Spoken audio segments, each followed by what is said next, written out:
The Magpie with Salt on her Tail.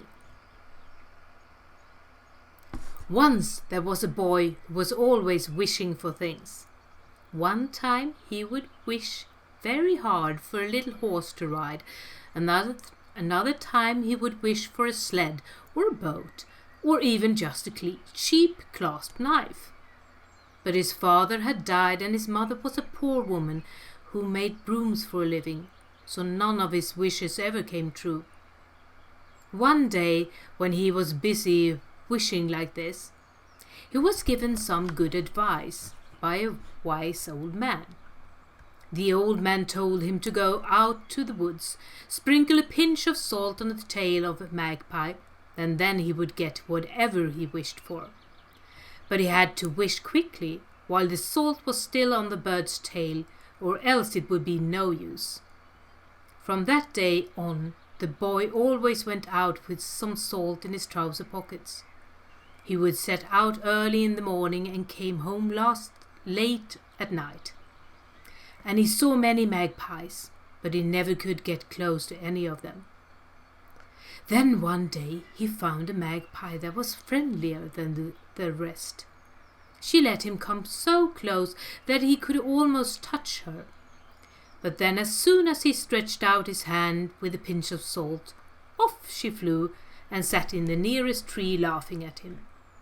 She teased him like this all day, and when evening came, the boy was so tired he threw himself down under a pine tree and closed his eyes and tried to sleep. But he would still hear the magpie hopping around in the undergrowth. And finally he heard someone calling his name. Olle! Olle!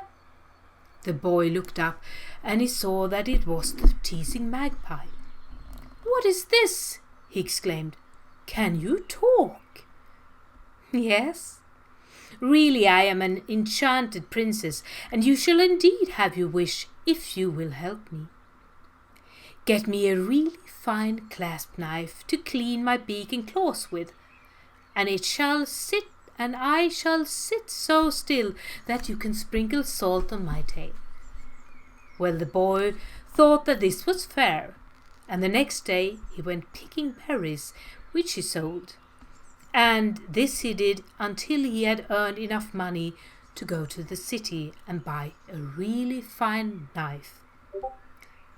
Then he went straight back to the forest to find the magpie and open the blade so that it would shine in her eyes. Immediately she came hopping up.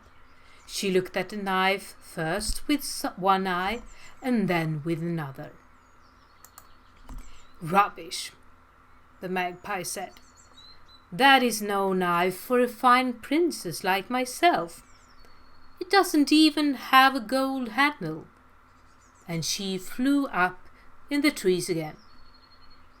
Ole felt so sad that tears filled up in his eyes. "Oh, I'd try to get you one with a gold handle then," he said. "No, thank you. I don't want a knife anymore. But you can give me a beautiful sleigh instead. That would really be fun to go sleigh riding with this winter." So Ole began to whittle breadboards and wooden spoons with his new knife, and did it so well that they were a delight to look at. He sold them quickly in the city, not even waiting long enough to carve himself a little boat. In 6 months he had earned enough money to buy a splendid sled, and so he went back to the magpie in the woods. "Here is the sled," he called out boldly, for he was sure she would like this beautiful sled. Down she flew from her tree and perched on the seat and began to peck at the iron runners. She laughed loudly. "Ha ha! Did you think this would do for such a fine person as myself?" she said. And she flew up on a branch overhead. "No, it should have been made of silk and silver." Ole almost cried in frustration. "I will try to get you a better one," he said. No, squeaked the magpie. "Now I want a carriage and horses, or else there will be no sprinkling of salt." Poor Ole left with a heavy heart. But he had not given up hope. Whether the cost, he would get the magpie her carriage with horses. He took the sled to a hill where the local gentry used to go sleigh riding, and there he hired it out to everyone who'd pay well. He found many customers, for really the sled was the best to be had for miles around. Ole did not even ride once himself. Whenever he wasn't busy with his sled, he carved some beautiful things in wood with his clasp knife. At last, he had saved up enough to buy a horse. He trained the horse and taught them tricks, and showed it for money until he could afford to buy another horse, which he also taught tricks. And soon he was able to buy an elegant little carriage with wheels that had silver spokes and an apron that had silver clasps. He braided the horses' manes, and he put sockets on their ears and gave them silver bits, and then he drove off into the woods to the magpie. She was sitting on a branch, just as lively and skittish as ever. "Well, this is something," she said, when she caught sight of the glittering silver. She flew down to inspect the carriage, both from above and below, pecked the horses' backs to find out if they were young and fresh, and then she cocked her head. "I don't like open carriages," she said.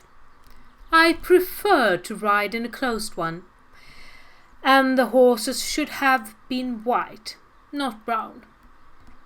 "Oh me, oh my," sighed Ole, and sat down on a stone to think. A fussier woman than that magpie could not very well be imagined, but of course she was a princess.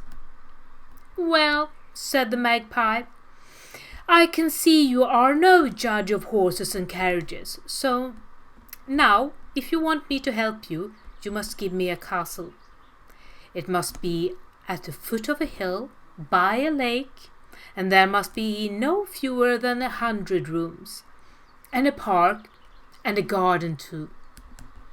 Ole sighed deeply. It was a lot to ask for, but then he remembered he had his horses and the carriage, and began to drive around the town.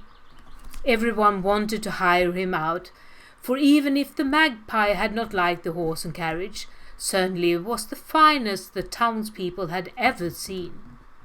Soon Ole earned enough money to buy another horse and carriage, and then another and another.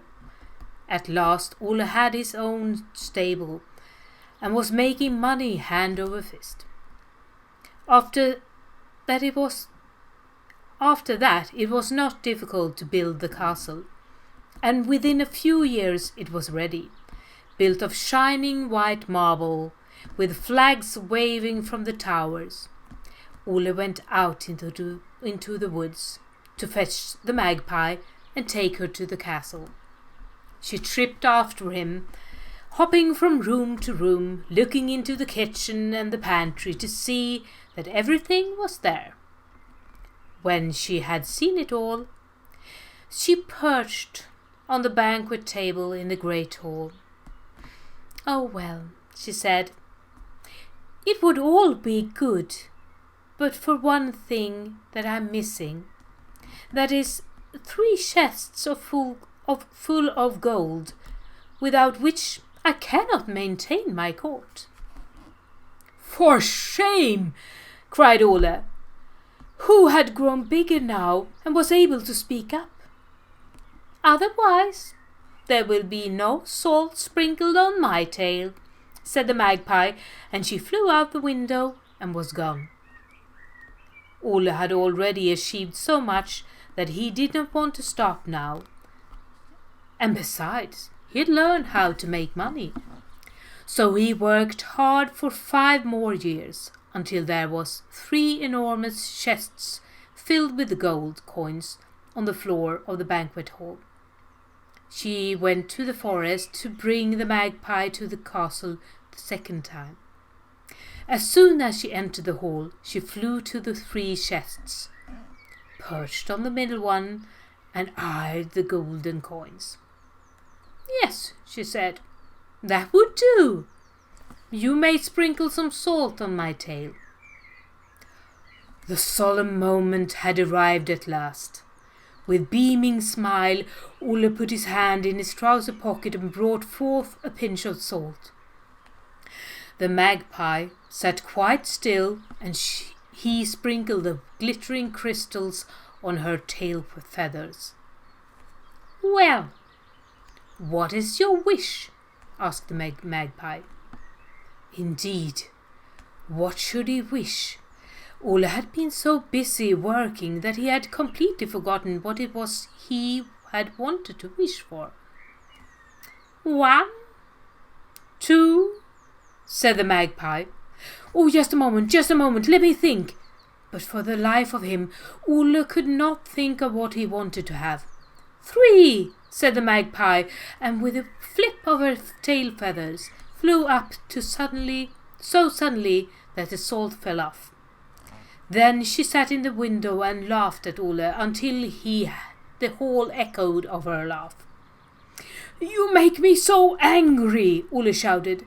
"Now I know what I want. I'll buy myself a gun and shoot you." "That would not be so nice, Ole Lille," said the magpie, "to shoot me after I've granted all your wishes, so that you have nothing more to wish for. Don't you already have a clasp knife, and a sled, and horses, and a carriage, and a castle, and money, and all this without you having to say a word?" Ole stood there with his mouth and his eyes wide open. It was true. He already had everything he could wish for, and he had never even noticed. "Well, I declare," he exclaimed, clapping his hands in astonishment.